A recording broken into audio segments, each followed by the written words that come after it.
अस्सलाम वालेकुम, आप देख रहे हैं हो क्या रहा है। मैं हूं Faisal Abbasi, group editor 92 news. Irshad Ahmad Arif सब साथ हैं। शुक्रिया इरशाद साहब आपका। पाकिस्तान में इस वक्त दो ही बड़ी खबरें।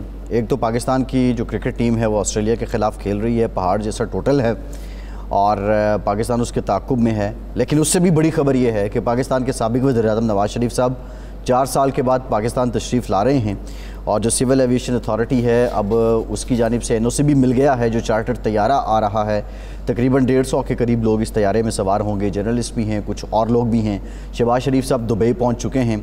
इत्तलात ये हैं अब तक की कि मियां नवाज़ शरीफ साहब का तैयारा कल 12 बजे के करीब लैंड करेगा इस्लामाबाद इंटरनेशनल एयरपोर्ट पे, न्यू इस्लामाबाद एयरपोर्ट पे, और फिर वो वहाँ 1-1.5 घंटे की उनकी कोई मीटिंग है और फिर वो वापसी के लिए उड़ान भरेंगे जो लाहौर के लिए वो 2:30 पे और फिर 3:20 पे वो तकरीबन यहाँ पहुँच जाएंगे लाहौर में। ये तो अब तक के शेड्यूल है। लेकिन साथ ही साथ ये ख़बर भी आ रही है कि अगर कोई इसमें तब्दीली लाई जाती है तो सिविल एविएशन को आगाह कर दिया जाएगा। ये भी इम्कान है कि नवाज़ शरीफ साहब अल्लामा इकबाल इंटरनेशनल एयरपोर्ट लाहौर पे लैंड करें। बहरहाल वो पाकिस्तान आ रहे हैं, अब उनके इस्तकबाल की तैयारियाँ जारी हैं और शहबाज शरीफ साहब ने कहा है उनको कि पाकिस्तान आपका इंतज़ार कर रहा है। कल मीनार पाकिस्तान का पंडाल है, इसका पेट भरना इतना आसान भी नहीं है, लेकिन कितने नंबर्स आएंगे, कितना ओवरवेलमिंग होगा कल का जलसा और नवाज़ शरीफ साहब की जो खिताब है, क्या वो मुस्लिम लीग नून का लाइन ऑफ एक्शन क्लियर कर देगा कि अब जब मियाँ आएगा छाएगा, या फिर जो मसाइल हैं वो अपनी जगह रहेंगे। इस पर कुछ मुफस्सल बात करेंगे। पीपल्स पार्टी भी रद्द-ए-अमल दे रही है, दीगर जमातों को भी उनकी आमद को लेकर अपने तहफ़्फ़ुज़ात अपनी अपनी जगह हैं। इरशाद साहब, मियाँ साहब तशरीफ़ ला रहे हैं। कमर ज़मान कायरा साहब ने भी हमें ज्वाइन कर लिया है, पाकिस्तान पीपल्स पार्टी के सीनियर रहनुमा हैं। कायरा साहब की एक स्टेटमेंट मैं पढ़ रहा था। इरशाद साहब, कायरा साहब कहते हैं कि उसूली तौर पे मियाँ साहब को अदालत नहीं जेल जाना चाहिए। अदालत ने उन्हें जो ज़मानत है वो इलाज के लिए दी थी। बहरहाल पीपल्स पार्टी अब तो कह रही है, कल तक तो ये कहते थे कि वापस आ जाएं, अब वो आ रहे हैं। कल क्या होगा? कल लाइन ऑफ एक्शन क्लियर हो जाएगी, मुस्लिम लीग नून आवे और छावे वाला सीन हो जाएगा? खैर ऐसी बात नहीं है कि आएंगे और छा जाएंगे। देखें, फैसिलिटेट तो उनको रियासत की तरफ से, रियासत के इदारों की तरफ से, इवन अदालत की तरफ से किया गया है। और कायरा साहब की जो बात है वो इतना गलत भी नहीं है। जब जनाब मुर्तज़ा भुट्टो साहब आए थे, उनको सज़ा दी थी मिलिट्री कोर्ट ने, तो वो जब आए थे तो वो गिरफ़्तार हुए थे। ऐसा नहीं हुआ था कि उनकी पहले ज़मानतें हो गई हों। और इससे पहले मुझे कम अज़ कम याद नहीं है कि किसी ऐसे शख्स को जो सज़ा याफ्ता हो वो अगर अच्छा, फ़र्क भी ये है कि जो मियाँ साहब को सज़ा हुई वो उनकी मौजूदगी में हुई, उन पर बाकायदा फ़र्द जुर्म आयद हुई, वकला पेश हुए, जरा हुई, पूरा अदालती प्रोसेस के बाद सज़ा हुई थी।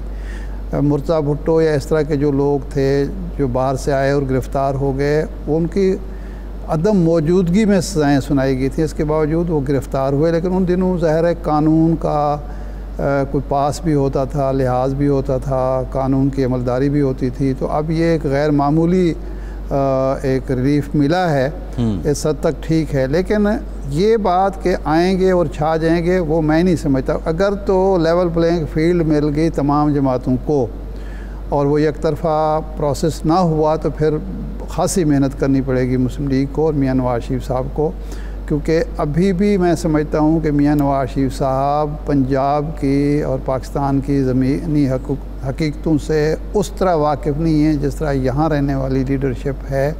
तो उन्हें बहरहाल ख़ासी मेहनत करनी पड़ेगी अपने वोट बैंक को वापस मुजतमा करने के लिए, अपने कारकुनों को मुतहर्रिक करने के लिए और आम इंतखाबात में वाक़अतन हकीकतन शफाफ इंतखाबात के ज़रिए अपनी अक्सरियत हासिल करने के लिए। सही।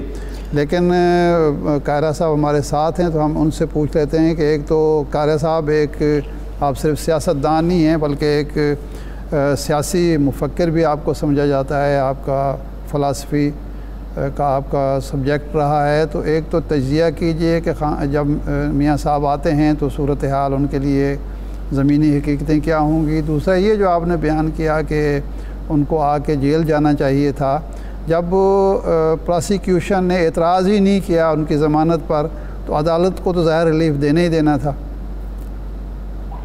शुक्रिया इरशाद साहब। गुजारिश ये है कि मैंने इसकी वजाहत से मैं जरूर करना चाहूँगा कि मैंने कोई मुतालबा नहीं किया।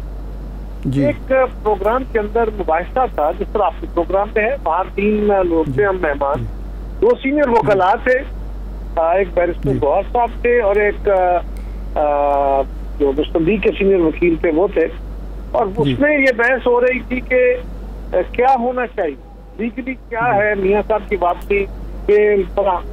तो मैंने उसको वजाहत से कहा जी कि मैं कोई कानून का तालिब इल्म नहीं हूँ, प्रैक्टिशनर नहीं हूँ, मुझे नहीं पता कानून का, लेकिन जो कयास की बात है वो ये है कि मियाँ साहब को, और ये बात मैंने वजाहत से कही और अब भी कहता हूँ कि मैं समझता था और मैं समझता हूँ कि मियाँ नवाज शरीफ को सजा गलत हुई, सही, लेकिन एक प्रोसेस हुआ है, उसके खिलाफ उनकी अपील है और उनको आला अदालतों को उनकी अपील सुन के उनको रिलीफ देना चाहिए। ये एक और इशू है, लेकिन एक प्रोसेस के साथ जिसका आपने फरमाया कि उनको सजा हुई है और वो जेल में थे, उनके लिए एक गैर मामूली रिलीफ किया गया। उनको इलाज की गर्ज से एक कैदी को, पाकिस्तान की तारीख में शायद पहली दफा और शायद आखिरी दफा भी, लेकिन उनको रिलीफ किया गया। वो मुल्क से बाहर तशरीफ ले गए। वहां जाने के बाद उनको अदालतों ने फिर तलब किया, दीगर केसेस में उनको एक्सपाउंडर भी डिक्लेयर किया। एक्सपाउंडर की हद तक तो बात समझ आती है, मैंने उसमें भी कहा था, लेकिन जब वो जेल से रिलीफ के तौर पे उनको जेल से बाहर भेजा गया इलाज की गर्ज से, तो लॉजिकल ये है कि उनको उससे वापस हुए किसी प्रोसेस के बगैर उनको जाके जेल में सरेंडर करना चाहिए। ये एक लॉजिकल बहस थी, जिसको मैंने किसी मुतालबे की सूरत में नहीं कहा। नहीं, हम तो ये कहीं भी नहीं रहे कि आपने मुतालबा किया है, आपने तो एक जो कानूनी पोजीशन है वही आर्गूमेंट को बहुत सारे चैनल्स पे चलाया गया, लेकिन मैंने उसकी वजाहत इसलिए इरशाद साहब जी, इन प्रिंसिपल कायरा साहब जो बात कर रहे हैं वो अब उसकी मंतक भी बयान कर रहे हैं जी। अच्छा, इसके मुकाबले में एक इस्तदलाल जो नवाज शरीफ साहब के वकला ने अदालत में किया जी, और उन्होंने गालिबन अमजद परवेज साहब ने कहा कि जो नवाज शरीफ साहब हैं जब उन्हें सज़ा सुनाई गई तो वो मुल्क से बाहर थे जी, और फिर सज़ा काटने के लिए वो अपनी बेटी के हमरा खुद पाकिस्तान आए, उन्हें लाया नहीं गया। तो वो इस्तदलाल शायद उनका एक ट्रैक रिकॉर्ड जो है उसमें कुछ पॉजिटिव एसेंस नज़र आया हो, तो ये भी एक सिलसिला हो सकता है। हमारे लिए फ़ैसला तो अदालत का है, ये भी अपनी जगह है कि ये एक गैर रिवायती भी है, ये भी इरशाद साहब है मामला। अब ये है कि अब पीपल्स पार्टी बिलावल साहब जिस तरह कह रहे थे कि एक शख्स को वापस लाने के लिए आइन, जमहूरियत, इलेक्शन में ताख़ीर की जा रही है, और नून लीग ये कहती है कि अब अगर इलेक्शन करवाने थे तो टाइम पे ही असम्बली डिज़ोल्व कर देते, 2 दिन जल्दी क्यों करवाई। तो आप समझते हैं कि कुछ तगड़ा, कायरा साहब आपको अगर आवाज़ आ रही है, आपने वजाहत कर दी है, बिलावल साहब ने जो मुतालबा किया या जो बात की कि एक शख्स को वापस लाने के लिए आइन, जमहूरियत और इलेक्शन में ताख़ीर की जा रही है, जबकि नून लीग ये कहती है कि अगर आपने 60 दिन में इलेक्शन करवाने थे तो 2-3 दिन पहले असम्बली डिज़ोल्व करने, या जो CCI है उसमें मरदमशुमारी मंजूर करने के लिए वोट क्यों किया। अब आप सिर्फ पॉलिटिकल पॉइंट स्कोरिंग कर रहे हैं, आपके पास कोई इस्तदलाल नहीं है। देखिए, पहली गुजारिश ये है, उसकी वजाहत मैंने कर दी इसलिए कि वो मेरा एक इल्मी से बहस थी, जिसमें मैंने वजाहत की थी कि मैं कानून नहीं जानता, लेकिन यानी हाँ, मैं समझता हूँ कि मियाँ साहब को वापस आना उनका बड़ा खुशाइंद है। जहाँ तक बिलावल साहब की बात है, बिलावल साहब ने भी ये बात कही एक ऑब्जर्वेशन के तौर पे कि यूँ लगता है कि एक शख्स के लिए सारा कुछ हो रहा है, बट एनी हाउ तो वापस आ रहे हैं, देर आए दुरुस्त आए, ये उनके लफ्ज़ है सारे, वापस आ रहे हैं, ये खुशाइंद बात है। और अब इलेक्शन कमीशन को चाहिए कि वो फाइनल डेट दे दे। इसको भी उन्होंने अपने उस मुतालबे से जोड़ा है, अपनी एक ऑब्जर्वेशन देते हुए, किसी मुतालबे के बगैर। उन्होंने मियाँ साहब के खिलाफ वो बात नहीं की, उनका अगर ये भी था तो ये भी इत्माम में हुज्जत हो गया, और वेलकम करते हैं मियाँ साहब के वापस आने को। और अब चाहिए कि इलेक्शन कमीशन डेट दे ताकि इलेक्शन हो जाए। जहाँ तक कि हमारे इलेक्शन का ताल्लुक है कि हम 90 डेज की डिमांड कर रहे थे, मरदमशुमारी के बाद काउंसिल ऑफ कॉमन इंटरेस्ट ने उसको अप्रूव करना, उसके ऊपर हमारा मौक़िफ़ यह है कि हमने जो अप्रूव किया था उसके बाद भी 90 डेज वाला ये, क्योंकि एक पहली दफा सूरत हाल पैदा हुई कि इलेक्शन की डेट और मरदमशुमारी के बाद हल्का बंदी का अमल इकट्ठा हो गया। वरना ये प्लान इस तरह होता है कि हल्का बंदी या मरदमशुमारी का अमल मिड टर्म में मुकम्मल होता है और एंड पे जाके कहीं इलेक्शन होता है, तो साल 1.5-2 साल के फर्क भी होते हैं। लेकिन यहाँ इत्तेफाक से ऐसा हुआ कि ये क्योंकि 5 साल बाद मरदमशुमारी कराई गई, मिड टर्म में कराई गई, और इसलिए ये दोनों इकट्ठे हो गए। तो हमारा मौक़िफ़ ये था कि 90 डेज इलेक्शन आइन कह रहा है, इसको डिले ना करें और अगली दफा आप इन हल्का बंदियों पे आ जाए। दूसरी तरफ ये मौक़िफ़ आया कि जी नहीं, हल्का बंदियां कराना जरूरी है। इलेक्शन कमीशन भी उस मौक़िफ़ के साथ खड़ा हुआ, बिलावल साहब ने साथ ही कहा कि अच्छा जी अगर ये नहीं है तो इलेक्शन की डेट तो दो, शेड्यूल तो दे दो। अगर आप इस मौक़िफ़ को ही मान रहे हैं तो चलो कर लो। ये मुतालबा कर रहे हैं ताकि ये जो एक तासर है कि जी इस मुल्क के अंदर इलेक्शन डिले हो जाएंगे, होंगे नहीं होंगे, रोज बहस हो, आपके प्रोग्राम में बहस हो रही है तभी तक। अब मियाँ साहब के आने से कुछ बादल छटेंगे गैर यकीनी के। मजीद ये कि इलेक्शन कमीशन को अपडेट दे देनी चाहिए, यही बात बिलावल साहब ने अपनी स्पीच में कही।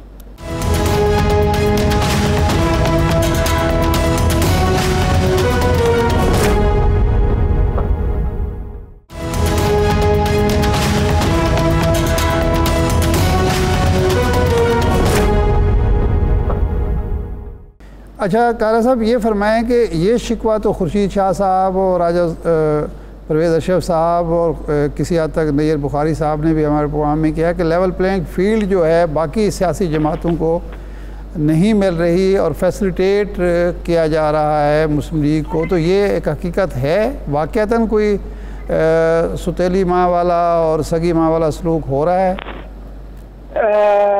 इरशाद साहब, जहाँ तक ताल्लुक मुस्लिम लीग का है उसके साथ तो हमारे जो गिले शिकवे थे उस पर तो जरदारी साहब को पार्टी ने टाइम दिया है। वो चंद दिनों में पार्टी मीटिंग में बताएंगे कि जो डायलॉग के जरिए पीपल्स पार्टी के तहफ़्फ़ुज़ात एड्रेस करने थे उसका क्या हुआ। इरशाद साहब, मामला ये है कि पीपल्स पार्टी शिकवे कर रही है, लेकिन जो अंदर की इत्तला थी वो यही थी कि शायद कोई इत्तेहाद होना था, सीट एडजस्टमेंट होनी थी जिस पे कोई फ़ाइनल नहीं हो सका, और ये तमाम बातें तहरीक अदम एतमाद जो इससे शहबाज शरीफ साहब से पहले के वज़ीर-ए-आज़म सुनते उनके ख़िलाफ़ लाने से पहले ये फार्मूला तय हुआ था और उस फार्मूले के मुताबिक ये जमातें नहीं चल पाईं और फिर ये मामलात आगे निकले। अगर नून लीग से तहफ़्फ़ुज़ात इनके दूर हो गए हैं तो फिर पीपल्स पार्टी किस से लेवल प्लेइंग फील्ड मांग रही है? आपको याद होगा आज से काफ़ी अर्सा पहले ने गुजारिश की थी कि मियाँ नवाज शरीफ साहब जब आएंगे तो फिर ये जो भी अरेंजमेंट है या जो भी अंडरस्टैंडिंग है या जो भी मामलात जो तय होने की बात की जाती है ये नहीं होगा। ये उस वक्त तक है जब तक मियाँ साहब मुल्क से बाहर। जी। अब मियाँ साहब आ रहे हैं तो फिर ये तवक्को करना ही मैं समझता हूँ गलत है कि जी अब वो चीज़ें चलेंगी जो पहले की अरेंजमेंट थी। सही है। अच्छा कायरा साहब, अगर मुस्लिम लीग नून के साथ मामलात आपके बेहतर हैं या नून लीग के सामने रिजर्वेशन रख भी दिए गए हैं तो फिर लेवल प्लेइंग फील्ड का मुतालबा आप किससे कर रहे हैं और पीपल्स पार्टी ये इम्प्रेशन क्यों दे रही है कि नवाज शरीफ साहब को फेवर मिल रही है? सर, मैंने जो गुजारिश की कि इसका जवाब तो मैं दे सकूंगा जब जरदारी साहब, जिनको पार्टी ने इख्तियार दिया है डायलॉग के जरिए हमारे तहफ़्फ़ुज़ात के हल का, अगले चंद दिनों में इंशाल्लाह हमारी मीटिंग होने वाली है, उसमें वो वज़ाहत कर देंगे, फिर आपसे इसके ऊपर बात करेंगे। आप ये फरमाइए कि आप तो बड़े बाखबर लोग हैं, कुछ कहीं ज्यादा, आप फरमाइए आपकी दानिश में क्या इस वक्त मुल्क के अंदर लेवल प्लेइंग फील्ड है इलेक्शन के हवाले? नहीं, हम साफ़ी हैं, हम तो न्यूट्रल हैं बिल्कुल। सर मैं आपकी न्यूट्रलिटी को चैलेंज नहीं कर रहा, मैं आपकी न्यूट्रलिटी को चैलेंज नहीं कर रहा, मैं तो ये कह रहा हूँ कि आपकी नजर में एक न्यूट्रल और क्रेडिबल साफी की नजर में आप क्या जाती तौर पर समझते हैं कि क्या इस वक्त लेवल प्लेइंग फील्ड है सबके लिए? जी नहीं कायरा साहब, मामला ये है, लेवल प्लेइंग फील्ड तो 2013 में भी नहीं थी, आपकी जमात कैंपेन नहीं कर सकी, नून लीग की हुकूमत बनी, 2018 में भी नहीं थी, पीटीआई की हुकूमत बन गई, तो ये तो ओवरऑल आप नहीं समझते कि ये सियासी लोगों की नाकामी है कि वो निज़ाम में इतना सुधार नहीं ला सके? शायद खाकान अब्बासी ज़्यादा हकीकत पसंदाना बात करते हैं कि हर इलेक्शन में ऐसे ही होता है, हर इलेक्शन में ऐसे ही होता है। शायद साहब अगर ऐसे ही होता है, या आपने 2 इलेक्शन का जिक्र फरमाया, तो इसका मतलब ये है कि नहीं है, तो हमें उसका मुतालबा करना चाहिए इलेक्शन कमीशन से, हुकूमत वक्त से, अपने इदारों से कि लेवल प्लेइंग फील्ड होनी चाहिए, सबके लिए यकसा माहौल होना चाहिए। तो एक मुतालबा करना, वो कितना पूरा होगा कितना नहीं होगा, हम तो ये कह रहे हैं कि हम इलेक्शन का बायकॉट कर देंगे, हम ये कर देंगे, हमने कोई इसके ऊपर कंडीशंस लगाई है। हम ये कह रहे हैं कि सबके लिए लेवल प्लेइंग फील्ड होना चाहिए। अगर माजी में नहीं था तो गलत था, अब तो होना चाहिए। सही है। अच्छा, कल से एक लिहाज से मुस्लिम लीग नून तो इलेक्शन मोड में चली जाएगी, उसकी बाकायदा इंतखाबी मुहिम का भी आगाज़ हो जाएगा, तो पीपल्स पार्टी भी ऐसा कोई अरेंजमेंट कर रही है कि बाकायदा एक बड़े पैमाने पर वो एहसास दिलाए कि जी हम भी इलेक्शन में कूद गए हैं, इलेक्शन मुहिम का हमने आगाज़ कर दिया है? बिलावल साहब ने अपना शाह साहब एक टूर किया था कराची से मुल्तान तक का, जिसमें उन्होंने अपने इंतखाबी सफर का आगाज किया। फिर थोड़े अरसे के लिए हम अब ऑर्गेनाइजेशनल और टिकटों के इशूज पे हैं, और इस वक्त उनके मियां साहब की वापसी का इशू था, उनके मुख्तलिफ जगहों पर जलसे हो रहे थे, और अगर हम अपने जलसे शुरू कर देते तो फिर यार दोस्त ये बहस कर रहे होते, आपके दोस्त जो मीडिया के साथी, कई साथी, सारे तो नहीं करते लेकिन कई दोस्त ये बहस कर रहे होते कि पीपल्स पार्टी मियां साहब के मुकाबले में मैदान में आ गई, फला हो गया। तो बेहतर है कि मियां साहब की जमात उनका इस्तकबाल करे, जोर शोर से करे, पूरी तवानाई से करे, और उसके बाद उनका तो इलेक्शन मुहिम शुरू हो गई। यही मुहिम होती है ना, जलसे, जुलूस, लोगों से राब्ते, रैली। तो ये हम भी इंशाल्लाह अगले चंद दिनों में शुरू कर रहे हैं। सही है। अच्छा कायरा साहब, ये बताएं कि इस्तेहकाम पाकिस्तान पार्टी उनकी तरफ से ये बात की जा रही है कि अगले 2 रोज़ में वो एक तरह से रीलॉन्च करेंगे, बहुत बड़े बड़े लोग शामिल हो जाएंगे। मुस्लिम लीग नून के लिए पंजाब में क्या कौन सी जमात ख़तरा है? पीपल्स पार्टी, इस्तेहकाम पाकिस्तान पार्टी, मतलब वो तो शायद इस कॉन्फिडेंस में है मुस्लिम लीग नून के, उनके लिए तो अब गलियां बिल्कुल सुंजियां हो चुकी हैं। देखिए, बात खतरे की तो नहीं होती, सियासत में तो चैलेंज होता है, खतरा नहीं जी। खतरा तो होता है ना जान का। तो ये किसी का हक तो नहीं है कि मैं किसी से छीनने जा रहा हूँ, ये तो लोगों के पास जाके कन्विंस करना है। मैं पूरी उम्मीद हूँ कि मेरी जमात भी जाके लोगों को कन्विंस करेंगी, हम भी अपनी राय लोगों के सामने रखेंगे, मंशूर सामने रखेंगे, माजी की खिदमत रखेंगे, मुस्लिम लीग भी रखेगी, PTI भी रखेगी, जमात इस्लामी भी रखेगी, और सबकी हुकूमतें पाकिस्तान के लोग देख चुके हैं। उसके बाद लोग फैसला करेंगे, और हमें तवक्को यह है कि इस दफा शराब दिखाने वाले कामयाब नहीं होंगे, बल्कि पाकिस्तान के लोग ख्वाबों की हद तक रहेंगे, शराबों के पीछे भागने वालों के या शराब दिखाने वालों के पीछे कमर नहीं बने। सही है, ठीक है। बहुत शुक्रिया कमर ज़मान कायरा साहब, आपके वक्त का आप हमारे साथ मौजूद थे, अपना जो आपकी जमात का मौक़िफ़ है वो भी पेश कर रहे थे। एक ब्रेक लेते हैं, ब्रेक के बाद ज़रा मुस्लिम लीग नून का मौक़िफ़ लेंगे और उनसे जानेंगे कि तैयारियाँ उनकी कैसी जा रही हैं उनके कायद के इस्तक़बाल के लिए। हमारे साथ रहिए।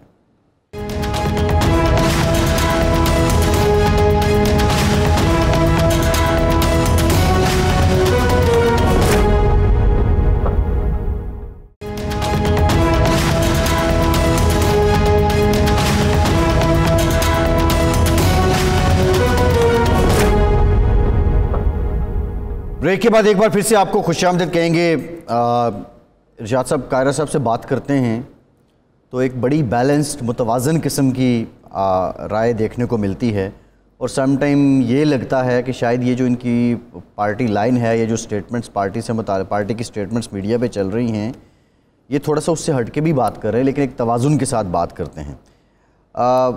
मियाँ साहब अब वही अगेन कल जब उन्होंने आना है, वो बात क्या करेंगे इरशाद साहब? अभी आप पर में साथ ही थे, हम देख रहे थे पूरे शहर में बैनर्स लगे हैं कि इंशाल्लाह फिर सब ठीक करेगा।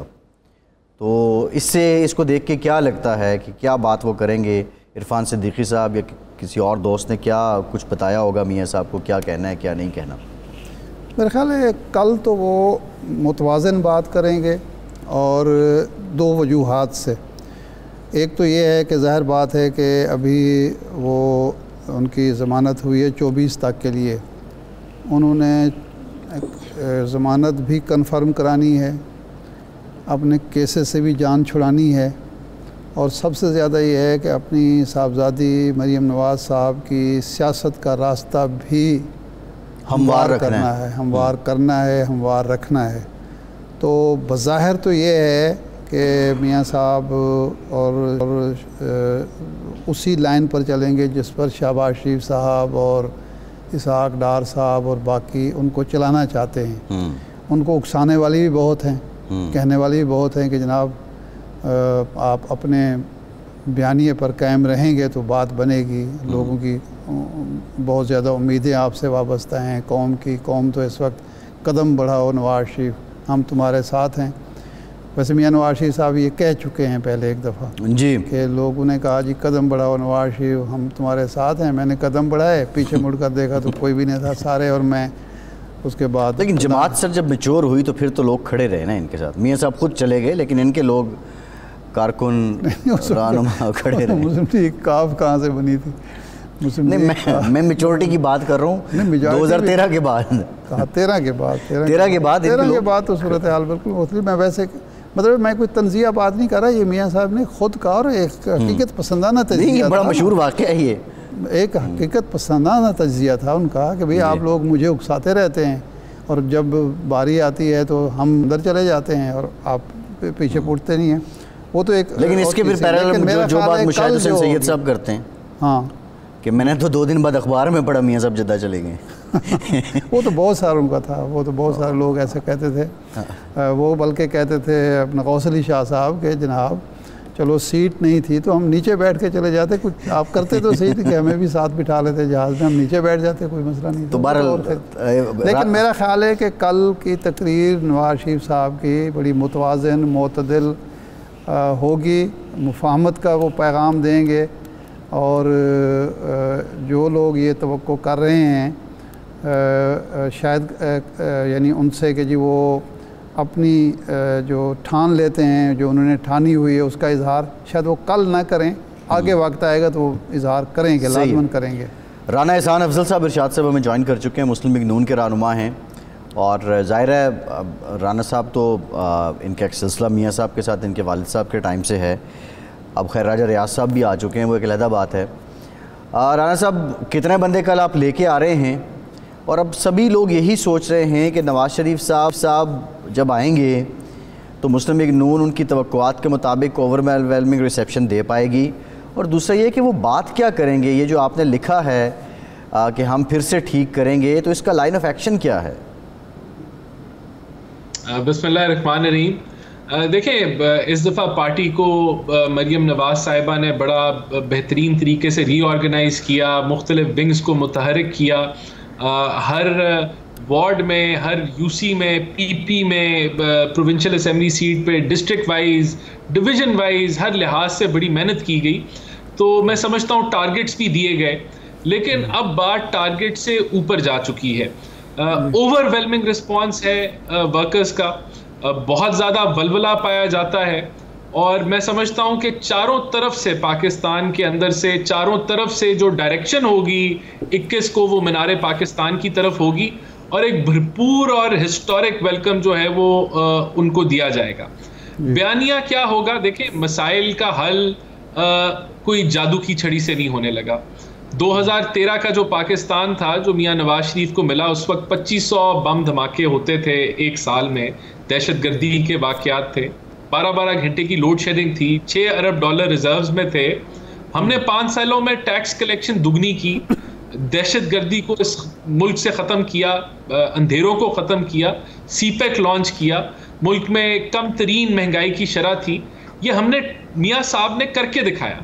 तो इंशाल्लाह अब भी आप जो बेहतरी देख रहे हैं इस वक्त मईशत के अंदर, डॉलर थोड़ा मजबूत, रुपया मजबूत हुआ है, कोई हालात मईशत के बेहतर भी की तरफ लग रहा है कि रुझान है, ये तभी मुमकिन था कि जो 16 माह की हमारी हुकूमत थी उसने IMF के मुआहदे को इंटैक्ट रखा। इस चीज़ के बावजूद कि हमें बड़े मुश्किल फैसले करने पड़े, बिजली महंगी की, हमने गैस महंगी की जाते हुए आखिरी हफ्तों में भी, लेकिन आज उसके समर आपको ये जो थोड़ी बहुत बेहतरी मईशत में नजर आ रही है वो उस वजह से है। हमारे पास ऑप्शन थी कि हम भी फील गुड फैक्टर देते, PTI की तरह बिजली सस्ती करते, गैस सस्ती करते, IMF को मुआहदे को तोड़ देते, लेकिन आज फिर ये बेहतरीना नजर आती, हम दिवालियेपन की बातें कर रहे होते। तो इंशाल्लाह इस तसलसल को कल मियाँ साहब जो हैं वो अपना महंगाई से जो अवाम जो तकलीफ में है, जो अवाम माशी बहरान के अंदर है, उससे निकालने का अपना लायामल पार्टी का मैनिफेस्टो, सब इस पे बात होगी।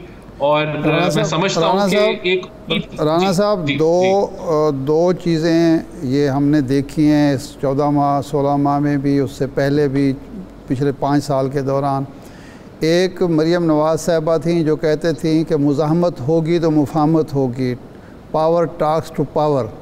दूसरा मियाँ शहबाज शरीफ साहब जो मर्द मुफाहमत हैं, वो कहते हैं कि सबको मिल बैठना चाहिए और मसाइल का हल निकालना चाहिए और किसी के साथ तसादुम आज़ाराई इस तरह की सूरत हाल नहीं होनी चाहिए।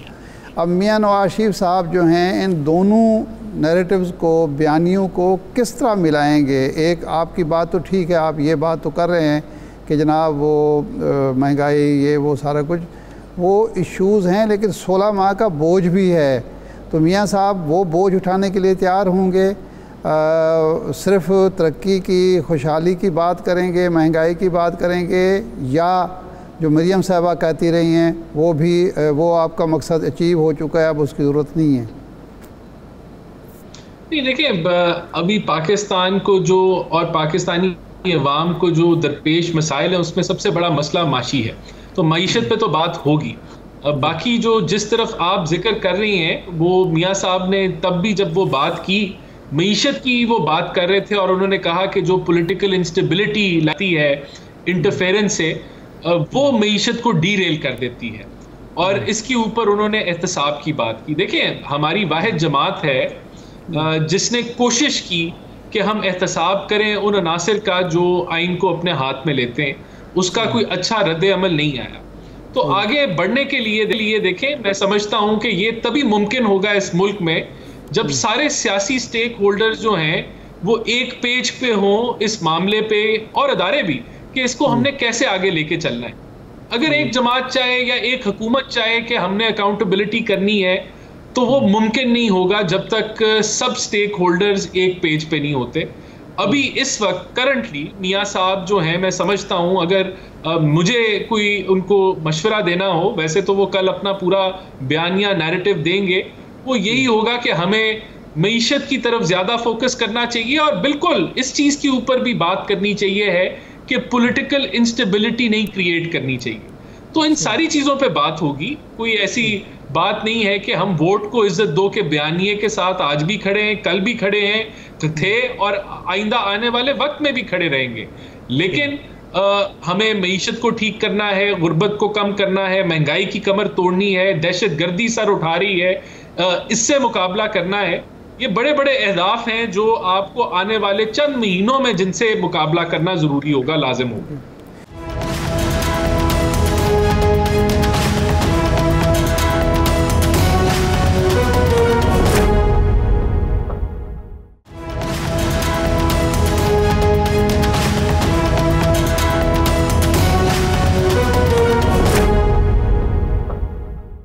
अच्छा, आपके जो एक तो सियासी मुखालिफिन वो हैं जो हमेशा से आपके मुखालिफिन हैं, एक अब वो सियासी मुखालिफिन हैं जो कल तक आपके इत्तेहादी थे, बिलावल साहब हैं, खुर्शीद शाह साहब हैं, राजा परवेज़ अशरफ साहब हैं। वो दो चीज़ें कह रहे हैं, एक तो ये है कि मियाँ साहब के साथ जो है वो जो हुस्न सलूक हो रहा है वो ज़रूरत से ज़्यादा लाडले का सलूक हो रहा है, और दूसरा ये है कि हमें वो लेवल प्लेइंग फील्ड मिलती नज़र नहीं आ रही जो एक निगरान सेटअप में होनी चाहिए। तो ये गिला शिकवा क्यों पैदा हुआ है? क्या वाकई आप लोग ज़रूरत से ज़्यादा फेवर ले रहे हैं और उनको नहीं दे रहे?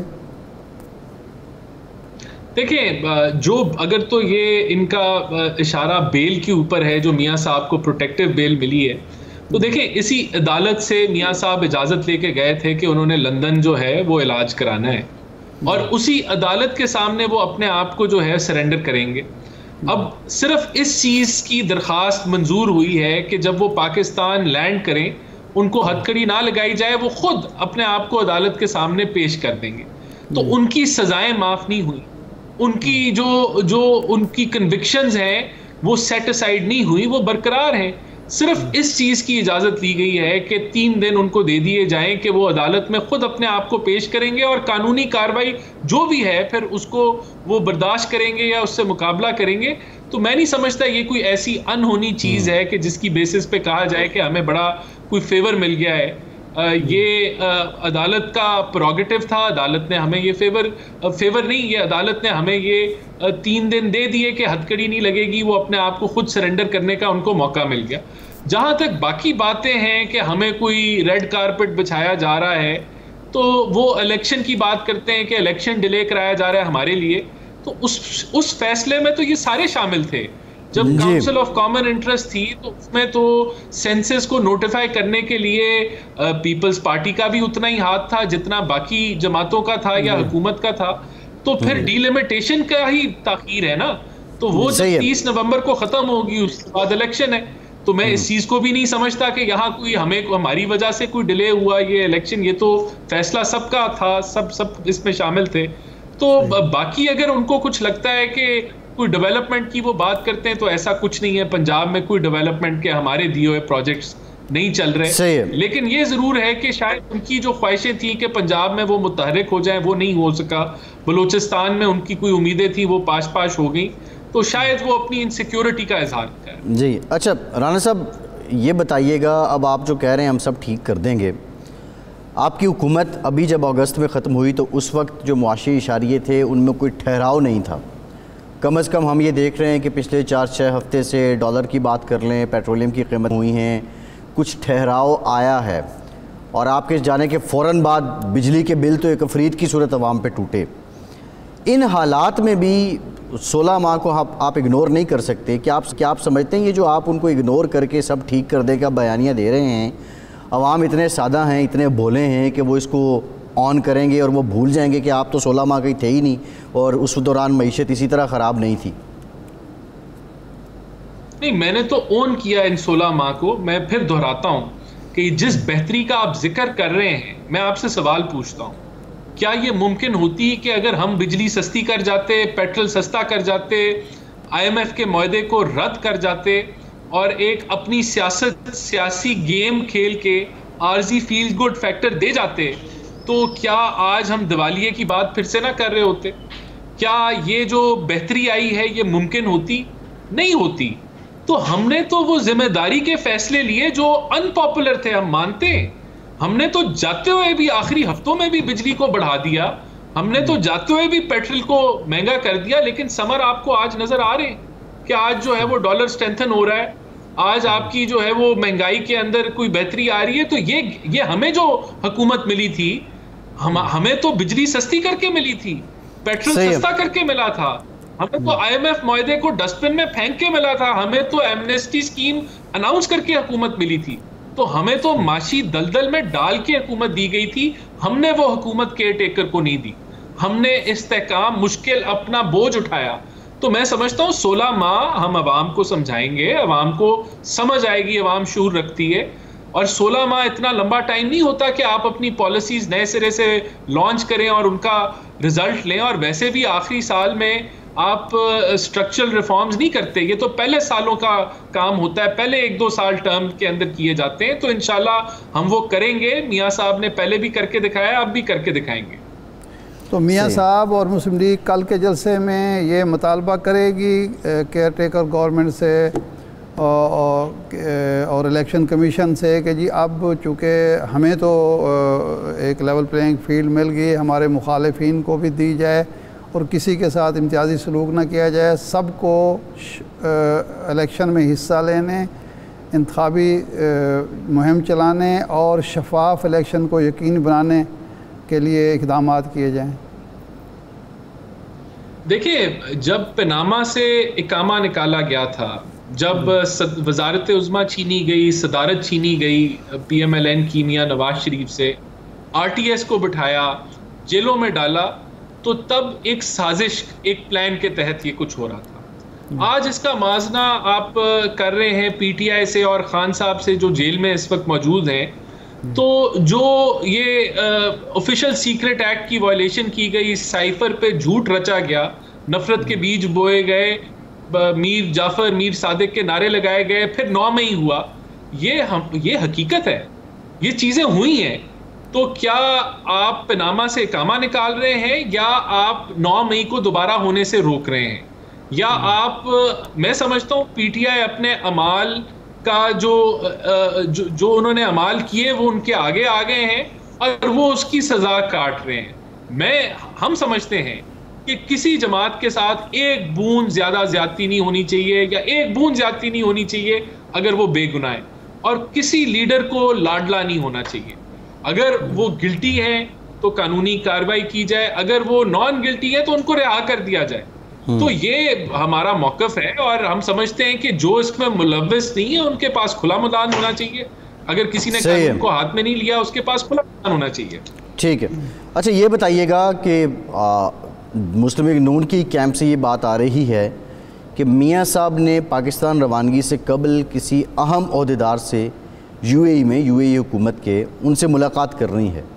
तो किससे मुलाकात होनी जा रही है? ऐसी खबरें हम जब वो सऊदी अरब गए तब भी सुन रहे थे, लेकिन बाद में रिपोर्ट नहीं हुआ कि उन्होंने किसी बहुत बड़ी शख्सियत से मुलाकात की हो। तो यहाँ अब किससे मुलाकात होने जा रही है? देखिए, मेरे पास तो ऐसी कोई इन्फॉर्मेशन इस वक्त मौजूद नहीं है कि मैं तस्दीक करूं या तरदीद करूं कि किससे हुई और किससे नहीं मुलाकात हुई। लेकिन मियाँ साहब की कदावर शख्सियत है, और मियाँ साहब दुनिया भर में, ख़ास करके मिडल ईस्ट में उनका एक वज़न है। और उनके दौर में जो पाकिस्तान की फ़ॉरेन पॉलिसी थी, चाहे वो मिडल ईस्ट के लिए हो, चाहे वो वेस्टर्न ममालिक के लिए हो या सीपेक के लिए हो, मजबूत तरीन थी। तो मियाँ साहब को प्रोटोकॉल मिलता है इन ममालिक में, क्योंकि उनको माना जाता है, उनकी लीडरशिप को तस्लीम किया जाता है। तो मैं तो समझता हूँ कि अगर किसी से मुलाकात होती है तो ये पाकिस्तान के लिए खुशाइन है, और इसका फ़ायदा पाकिस्तान को होगा, उनकी शख्सियत को नहीं होगा।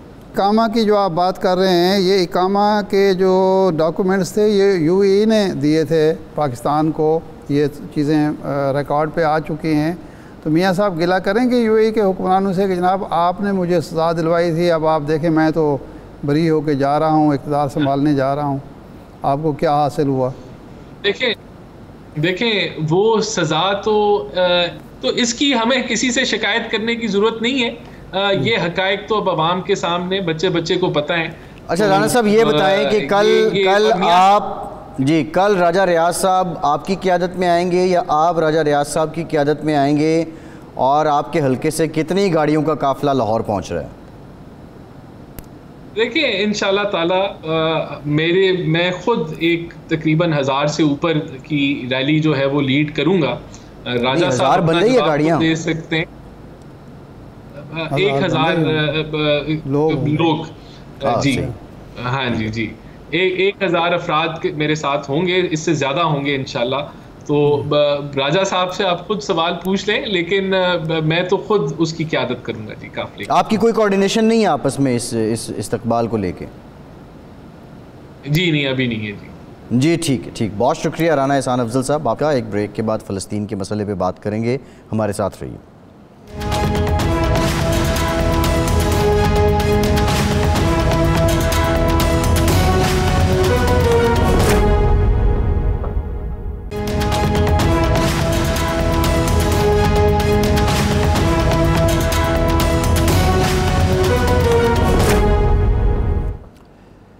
ब्रेक के बाद एक बार फिर से आपको खुशामदीद कहेंगे।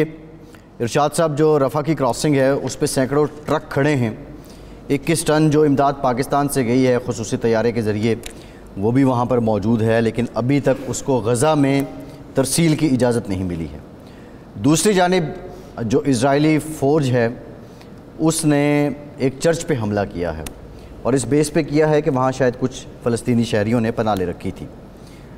और अब जो एंटोनियो गुतेरेस हैं, यूएन के सेक्रेटरी जनरल, वो फ़ौजी कार्रवाई को मज़ीद तबाकुन करार दे रहे हैं, और ख़तरा ये बढ़ रहा है कि अब वो ज़मीनी तौर पर भी इज़राइल अब कार्रवाई करेगा, मज़ामत होगी इज़राइल को। और इस सबसे मकसद क्या है उसका? इनखला वहाँ से लोगों को निकलवा के क्या वो वहाँ काबिज़ होना चाहता है, या वो सिर्फ़ अपना खौफ बरकरार रखना चाहता है? नहीं, देखें काबिज़ तो वो जो मौजूदा इसराइल का रकबा है वो भी तो मकबूजा रकबा है ना, कब्ज़ा तो उसने किया हुआ है। उसमें तोसी चाहता है, मज़ीद तोसी चाहता है, और वो चाहता है कि कोई मुज़ाहमती, कोई फ़लस्तीनी जो मुज़ाहमत कर चुका है, कर रहा है या कर सकता है, वो ज़िंदा बाकी ना बचे और इस सरज़मीन पर मौजूद ना रहे। और एक बात जो हम कल इत्तेफाक से डिस्कस कर रहे थे, भारत और इसराइल, ब्राह्मण हिंदू और ज़ियोनिस्ट यहूदी, वो किसी अखलाकियात पे यकीन नहीं रखते। और ये साबित हो गई है कि ऑर्थोडॉक्स क्रिश्चियन चर्च पे हमला हुआ है।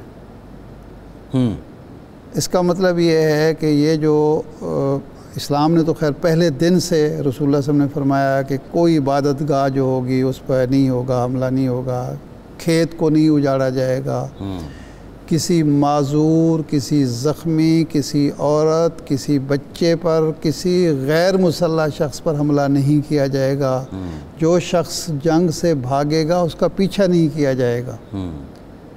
ये उसूल हैं, ये उसूल बताए।